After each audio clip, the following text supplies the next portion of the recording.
É nas noites solitárias e até traiçoeiras que visualizamos os fantasmas que residem em nosso subconsciente, ora nos confrontando,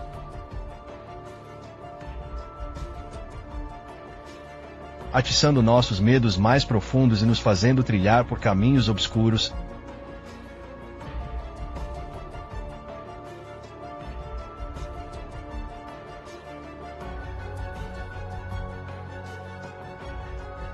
O da nossa consciência.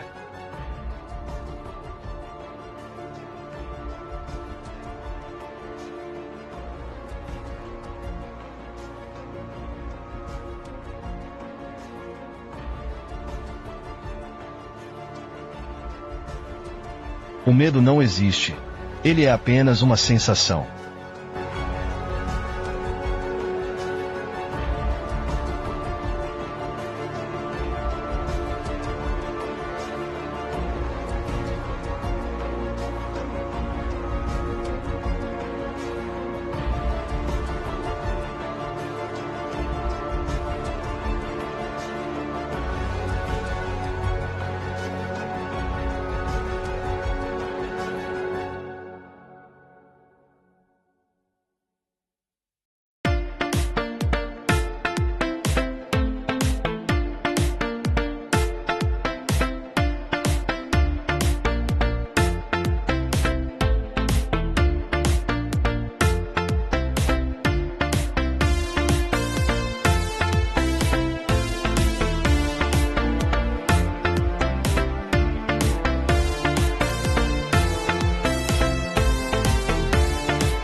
A técnica milenar japonesa do kokedama, que envolve o cultivo de plantas sem vaso, sustentadas por uma bola de musgo, é um exemplo simbólico da relação entre arte, cultura e natureza. No Japão, a arte do kokedama está profundamente enraizada em conceitos estéticos como o wabi-sabi, que valoriza a beleza na imperfeição e na transitoriedade. Esse princípio se reflete na simplicidade e harmonia das plantas suspensas que, mesmo sem o recipiente tradicional, encontram equilíbrio e beleza na sua forma orgânica. Assim como outras expressões artísticas, o kokedama vai além de uma técnica de jardinagem, sendo um reflexo da cultura japonesa que valoriza a conexão espiritual com a natureza e o respeito pelos ciclos naturais. A arte, nesse sentido, é vista não apenas como uma criação estética, mas como uma extensão dos valores e tradições culturais que moldam a sociedade. O ato de criar um kokedama também carrega um processo meditativo, no qual o cultivador reflete sobre o tempo, o crescimento e a vida, tornando-se um exemplo claro de como a arte e cultura se entrelaçam, unindo o antigo e o moderno, o natural e o estético em uma única prática. A técnica do kokedama pode ser relacionada à literatura de várias maneiras, especialmente no que diz respeito à criação, ao simbolismo e ao ato de contemplação. Assim como na arte de cultivar uma planta sem vaso, na literatura, o escritor trabalha com elementos essenciais, palavras, personagens, tramas, para dar vida a uma obra que não precisa de adornos excessivos para transmitir profundidade e significado. Ambos envolvem paciência, cuidado e dedicação ao processo criativo. Tanto a literatura como o kokedama são formas de capturar a essência da natureza e da experiência humana em sua forma mais pura.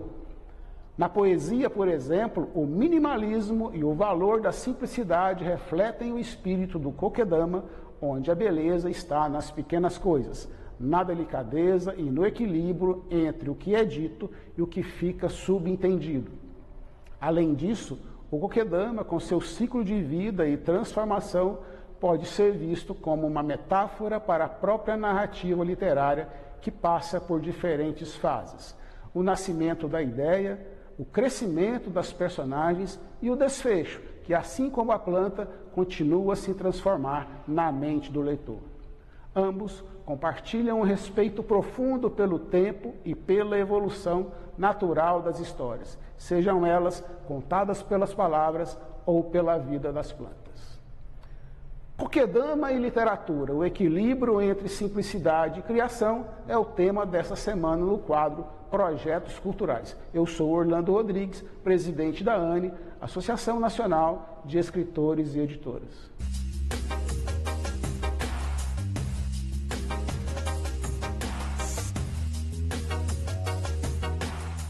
Eu estou aqui com a Cristiane Marri, da Kokedama, que vai contar para nós sobre essa maravilha da cultura milenar japonesa, que é o cultivo da kokedama. Cristiane, obrigado por aceitar o nosso convite, é um prazer ter você aqui com a gente. Obrigado, o prazer é meu. Antes de iniciar nossa conversa com a Cristiane Marri, eu gostaria de fazer um agradecimento especial ao Valério Salazar e ao Ronan Barcelos por estarem conosco fazendo essas imagens para o canal da ANE, que vai ao ar todas as sextas-feiras, às 22 horas, na Rede TV. Cristiane Marri, como que você descobriu essa técnica de kokedama e o que te inspirou a trabalhar com essa forma de arte? Quem me apresentou as kokedamas foi o avô da minha filha.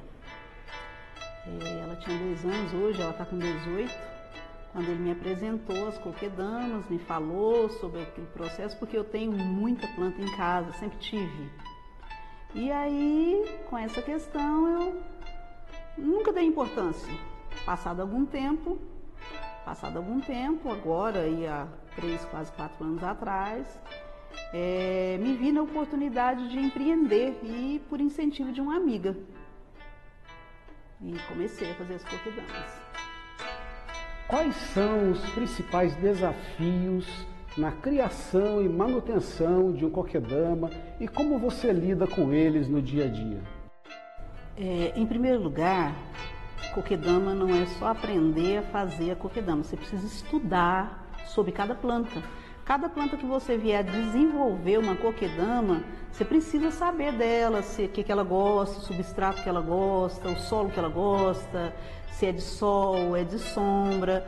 E então assim, você tem que estar atento a essas questões, porque você pode fazer uma kokedama hoje e ela morrer daqui 3, 4, 5 dias. Então você precisa de adaptar ao habitat dela natural para que ela desenvolva bem.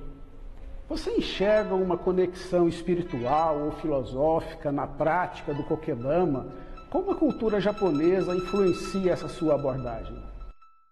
Olha, eu acho assim totalmente espiritual, porque a produção de uma kokedama envolve uma conexão espiritual mesmo, uma conexão de mente e natureza, e se torna assim prazeroso e extremamente terapêutico lidar com as kokedamas.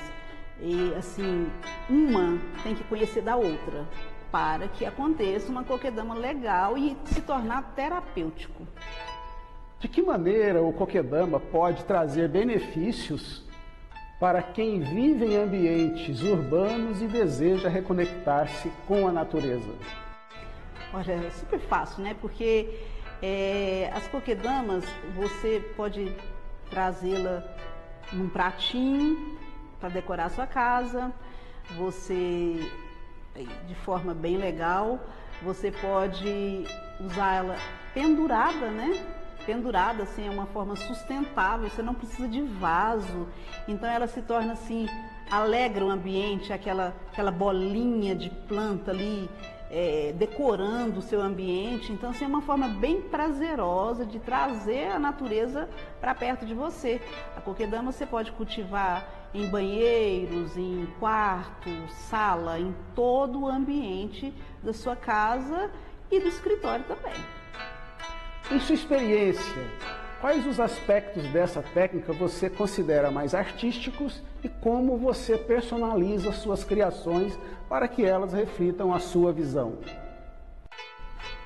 Eu penso o seguinte, uma coquedama, para cultivar uma planta ali dentro daquela bolinha onde você envolve com musgo, vem com linha para segurar, precisa você usar o melhor substrato possível. Eu faço isso. Então, assim, eu vejo isso o meu diferencial. Quando acontece perda, né, de coquedama, o cliente me procura, ele sempre vai admitir para mim o que ele fez de errado para que a planta não fosse para frente, né? E então, assim, o fato de ser uma bolinha, eu desenvolvi minhas técnicas para manter ela bem redondinha, bem diferente mesmo, para ficar mais divertida, né? Quando ela está ali pendurada. E assim, eu acho que esse é meu diferencial. Muitos não sabem, mas eu prefiro investir na qualidade do solo, estudo planta por planta para que ela segue em frente. Cristiane, para encerrar, agradecendo mais uma vez a sua participação aqui no canal da Anne, que recado você quer deixar para aquelas pessoas que se interessar em conhecer um pouco mais sobre coquedama, sobre essa arte milenar japonesa e até aprender a trabalhar com coquedama, fazer coquedama e decorar a casa? Que recado você quer deixar para as pessoas? A você que pretende empreender ou aprender a fazer coquedama para fins terapêuticos, é só me procurar no Instagram, coquedama.ginarteviva, e a gente pode combinar, porque eu já faço umas oficinas, né? E fico aberto para quem interessar me procurar, através do canal da Anne também. Cristiane, mais uma vez, muito obrigado, agradecemos de coração a sua participação. Obrigada a todos. Esse foi o canal da Anne na Rede UTV. Até a próxima semana.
O nosso plano é realizar o seu. Produzimos seu vídeo com alta qualidade, rapidez e criatividade. Entre em contato com a gente.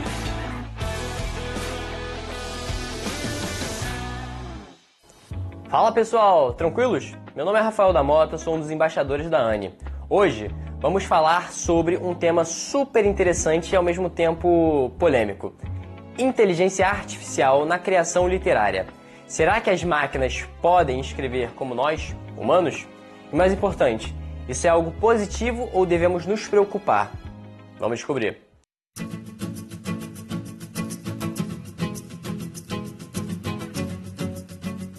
A IA tem evoluído a passos largos e uma das áreas onde ela tem ganhado destaque é na literatura.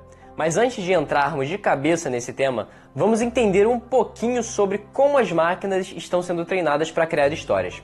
Modelos de IA, como um dos mais famosos, o ChatGPT, são alimentados com milhares de livros, artigos e textos literários para aprender padrões de linguagem. Com isso, essas IAs conseguem gerar textos novos e até criar personagens e tramas complexas. E aqui entra a grande questão. Essas criações são apenas uma repetição de padrões ou IA pode trazer algo verdadeiramente criativo para o mundo literário?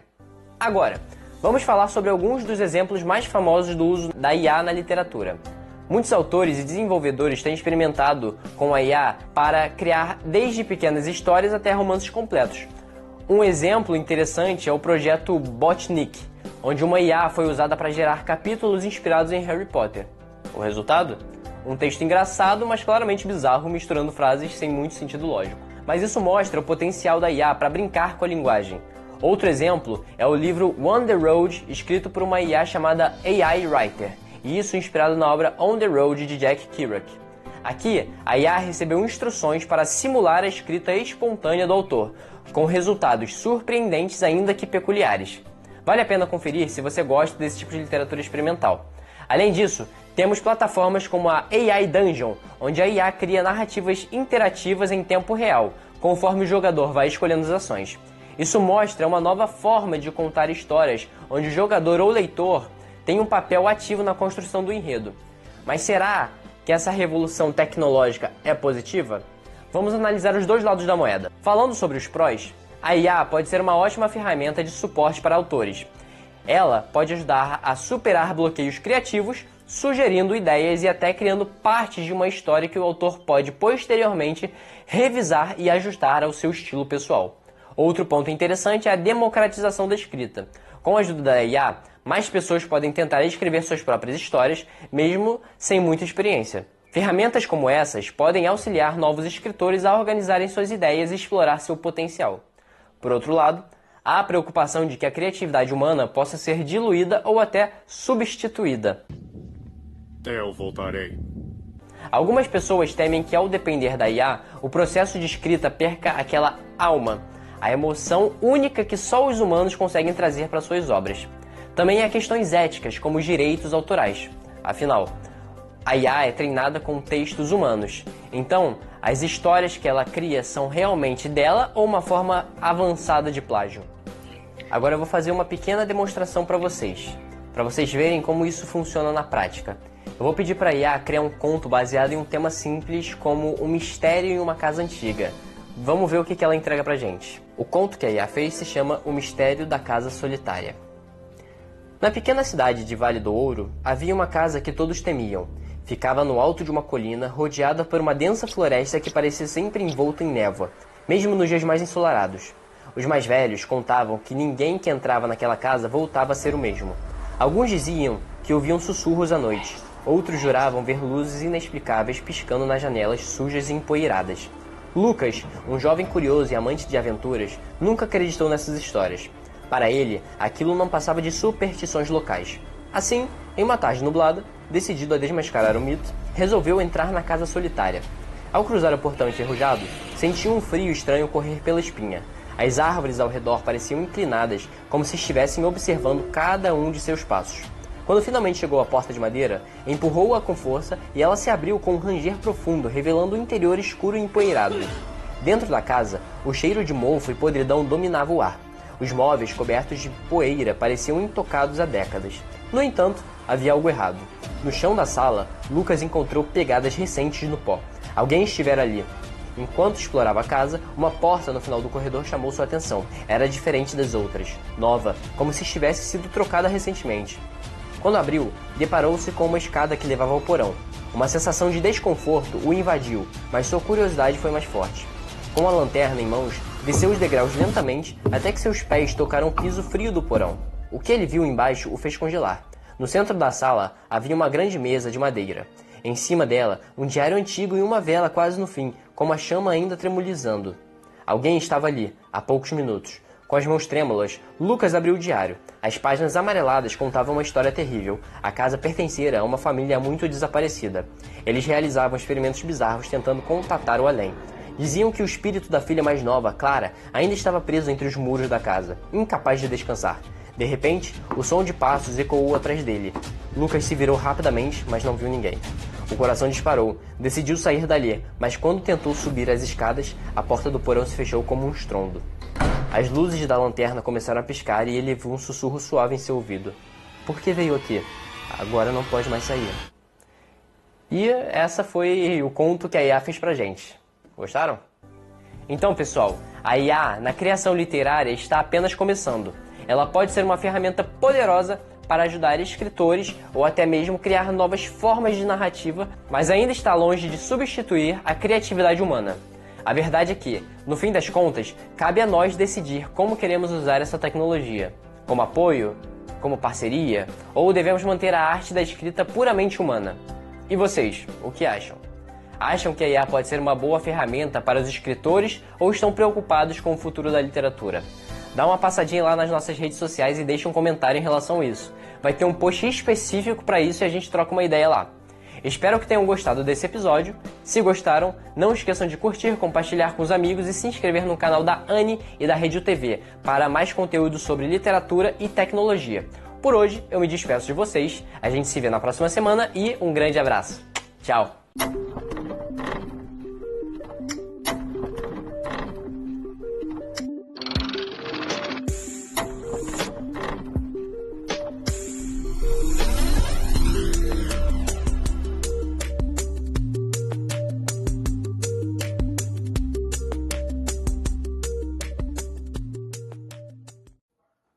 Fala, gente! Eduardo Júnior aqui, e no Livro em Pauta de hoje eu venho trazer para vocês técnicas de pesquisa e escrita da graduação ao doutorado da minha querida amiga Michele Barbosa, Michele de Oliveira Barbosa. Eu tive o prazer de encontrar com a Mi na Bienal de São Paulo, nesse ano de 2024, né? E a gente trocou muitas ideias, entendeu? Trocamos livros, autógrafos e tudo mais. A minha é uma pessoa sensacional, certo? Um profissional excelente. Inclusive, a Mi está lançando o Mi Academy, né? Ela ensina nesse curso que ela está fazendo técnicas de oratória, técnicas de pesquisa, técnicas de escrita, né? Ela tem uma vasta formação, que eu vou ler aqui já para vocês. E ela lançou... Deixa eu só ver o ano. Ela lançou em 2023, ano passado, pela Wiclap, esse livro. Ficou muito bacaninha. A fotinha dela aqui. E eu vou ler para vocês a sinopse, certo? E a biografia da Mi. Sinopse. É muito comum o surgimento de inúmeras dúvidas e insegurança quando se depara com a necessidade de desenvolver algum trabalho acadêmico ou científico pela primeira vez, ou mesmo quando se avança para níveis mais complexos de pesquisa. A preocupação de como iniciar e como desenvolvê-lo na forma corretamente estruturada para atender aos requisitos solicitados constitui-se em um desafio que pode levar à desistência. Em minha experiência, tenho visto essa situação ocorrer não raras vezes. Para guiar os autores, no formato de uma escrita padronizada, o Brasil dispõe das normas da Associação Brasileira de Normas Técnicas, a ABNT. No entanto, além do conhecimento do assunto a ser desenvolvido sua rigorosa padronização, algo mais é necessário para que o trabalho seja iniciado e flua a contento. Esse algo a mais é o que contempla esta obra. Baseado na experiência da autora, o livro apresenta de maneira fluida e de fácil entendimento o caminho que deve ser seguido para que o trabalho seja desenvolvido firmemente. Com uma escrita simples, porém bastante pedagógica, a obra oferece sugestões importantes para orientar e estimular o leitor no desenvolvimento de sua árdua faina intelectual, seja um TCC ou uma tese de doutorado. Recomendo fortemente a utilização deste livro para guiar e apoiar o desenvolvimento de trabalhos acadêmicos. O seu uso ajudará a dissipar dúvidas e inseguranças que porventura possam existir, levando à execução segura e exitosa do trabalho a que viesse propor o leitor. Por Alexandre Almir Ferreira Rivas, PhD. O livro, então, ele traz, né, técnicas de pesquisa e escrita na questão de quem for fazer TCC, as teses de mestrado e doutorado, certo? Olha que bacaninha, ela deixou uma dedicatória para mim. Querido Eduardo Júnior, é uma honra escrever esta dedicatória. Que este livro seja inspirador em sua jornada acadêmica e profissional, que o leve a novos e maiores voos. Com carinho e estima, Michele Barbosa, 9/9/2024, que foi o dia que a gente se conheceu pessoalmente lá na Bienal, né? A Michele é roraimense, nasceu em abril de 88, é graduada em Economia, especialista em Metodologia do Ensino e da Educação Superior, mestra em Desenvolvimento Regional da Amazônia e doutoranda em Ciências do Meio Ambiente e Sustentabilidade na Amazônia. Atua como economista no Instituto Federal de Educação, Ciência e Tecnologia de Roraima, IFRR, há mais de 10 anos. Ocupou alguns cargos de gestão na instituição e apoiou gestores do Instituto Federal do Amazonas, o IFAM, com a elaboração de trabalhos técnicos, organização de relatórios de gestão, programa de integridade, grupos de trabalho e comitê de gestão de riscos. Possui 2 capítulos de livro publicado pela editora UFRR, Universidade de Graduação e Mestrado, e 2 artigos científicos em revistas internacionais. Decidiu colaborar com o conhecimento científico ao tornar público o que aprendeu nos últimos 16 anos de vida acadêmica por meio deste livro, produzindo de forma independente. Então, quem tiver interesse em adquirir o livro da Michele, tanto para conhecimento geral quanto para conhecimento técnico e científico, está disponível na ICLEP e na Amazon, ou diretamente com a autora. Recomendo muito, tá? Então, a nossa indicação do livro em pauta de hoje foi esse. Espero que tenham gostado. Aquele abraço e até mais.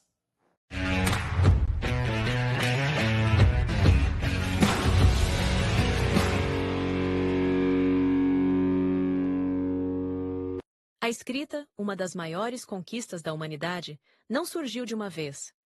Ela evoluiu ao longo de milênios, passando por diversas etapas. No início, os humanos utilizavam pictogramas, desenhos simples que representavam objetos e ideias. Essas primeiras tentativas de comunicação visual podem ser vistas em pinturas rupestres, encontradas em diversas partes do mundo. Com o passar do tempo, os pictogramas evoluíram para ideogramas, símbolos que representavam ideias mais complexas. A escrita cuneiforme, utilizada pelos sumérios, é um exemplo de sistema de escrita baseado em ideogramas. Nessa escrita, os símbolos eram feitos com uma ferramenta em forma de cunha, pressionada em tábuas de argila. Por que a escrita surgiu? A necessidade de registrar informações sobre comércio, leis, religião e história foi um dos principais motivadores para o desenvolvimento da escrita.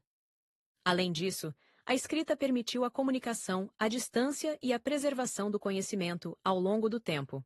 A escrita no mundo. Diferentes civilizações desenvolveram sistemas de escrita independentemente, adaptando-os às suas necessidades e culturas. No Oriente Médio, a escrita cuneiforme e os hieróglifos egípcios foram importantes sistemas de escrita. Na Ásia, a escrita chinesa se destacou por sua complexidade. Na América, os maias e os astecas também desenvolveram sistemas de escrita próprios. A importância da escrita. A escrita transformou a humanidade, permitindo o desenvolvimento da ciência, da filosofia, da literatura e da arte. Ela é fundamental para a preservação da cultura, a transmissão do conhecimento e a construção de sociedades mais complexas. A importância da ANI.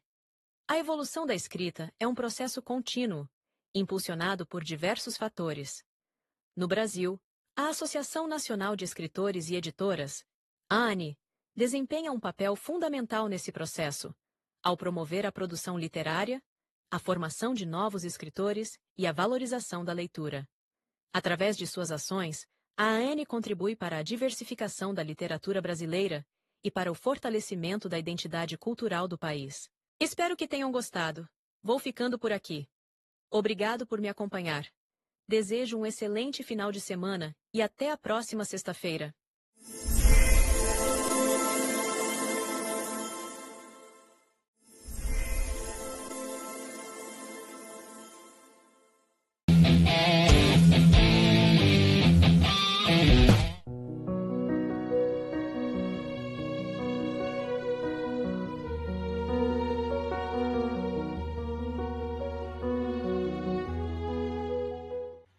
noite.